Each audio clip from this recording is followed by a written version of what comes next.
Alright, so I'm going to do another one of my Civil War in Pennsylvania series. I haven't done one of these for a while. I think this is episode 12. But I'm north of Carlisle here in Pennsylvania, and I forget what the name of this little town is.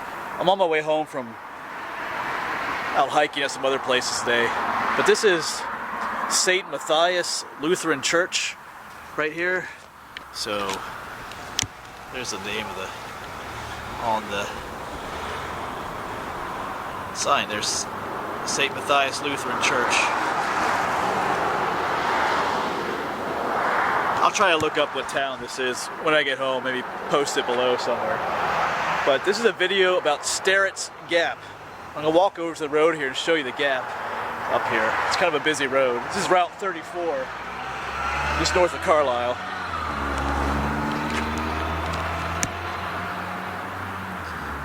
But the gap is up there. Right up there past the sign. Sterretts Gap. There are a number of highways that go up through there. And I believe there is a historical marker for this spot somewhere. I'm not sure if it's in this town or another one, but I tried looking on Google Street Maps, but I couldn't find it. But we'll talk about this place. This is not a huge Civil War spot, but it has an interesting story to it. In fact, some historians don't believe this place is important at all. We'll talk about that shortly.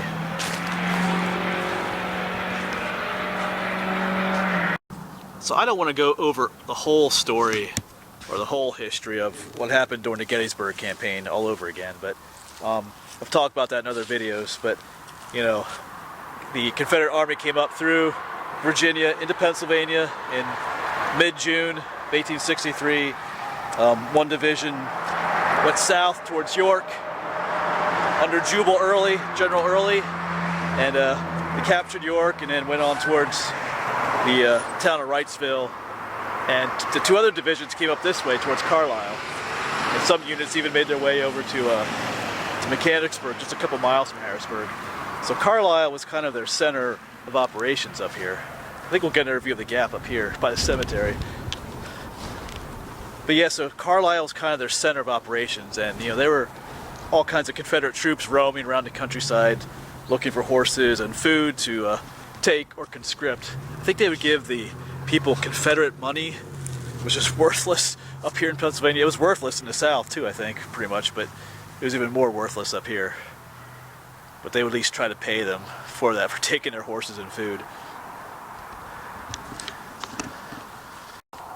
So anyway, as the story goes, a group of Confederate soldiers came up this way, approaching Sterretts Gap, looking for food and horses and stuff like that.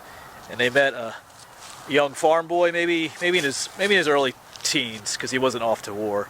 And they asked him about the gap up there, you know, what was going on up there. And he told them that the gap had been barricaded. The locals had barricaded it with logs, and were up there. I guess maybe the local militia were up there blocking the gap, you know, fearing that the Confederates might try to use that gap to get to other areas. And in fact, the Confederates were considering that.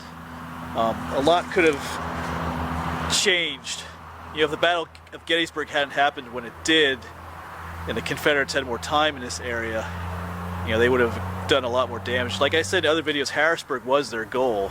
They were kind of do a pincer motion from across this way and then from the south to capture Harrisburg. But Stonewall Jackson, who died about a month before Gettysburg at the Battle of Chancellorsville, he especially was interested in that gap, because if you go through that gap, that starts taking you above north of Harrisburg, up into coal country, and of course coal was used to make, you know, to fire the furnaces to make steel or iron for the Union Army. You make cannons and all kinds of weapons of war. So if they could disrupt the coal industry, they thought that they could, you know, disrupt the Union Army's, you know, war machine, I guess you could say. So they were interested in that gap, but they didn't have enough time to actually do anything about it. Yeah, because just a little bit after they came up this way, the Battle of Gettysburg started, and all the troops in this area got called back down to Gettysburg. So nothing was ever done about the gap. It's kind of interesting, but you know, it was fortified. It was the locals. They barricaded with logs, and had a small little local militia there. Probably farmers with, you know, old Kentucky rifles and stuff.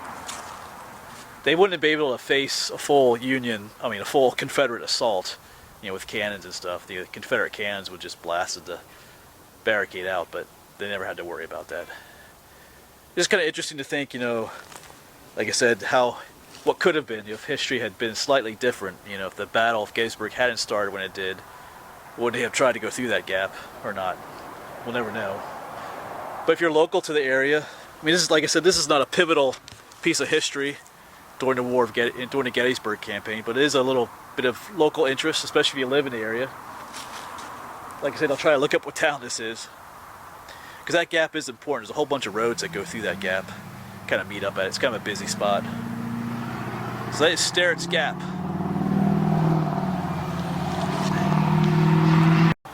And like I said, some historians even argue that this event never happened, that those Confederate soldiers never came up this way, never met that boy, never talked to him, because it's all oral history. It's not written down anywhere. But it really wouldn't be written down in any records, because like I said, they were roaming the countryside looking for horses and food. They wouldn't record every little trip they took. It was just kind of what they were doing. It's just kind of oral tradition passed down. But there's no reason why it could not have happened. I don't see why not.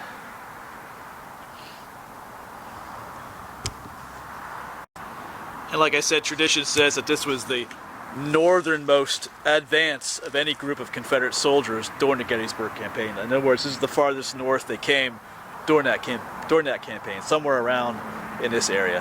Now that's not to say that a Confederate spy or Confederate deserter might have gone further north, but we're talking about an organized group of troops. This is the farthest north they came up this road, Route 34. Well, I forget what the other name of it is. But somewhere in this area, probably just a little bit further south of town here. So, just a neat little piece of history for this area. Let's take one more look at the gap up here. Right, just one more look at the gap up there, past this old church.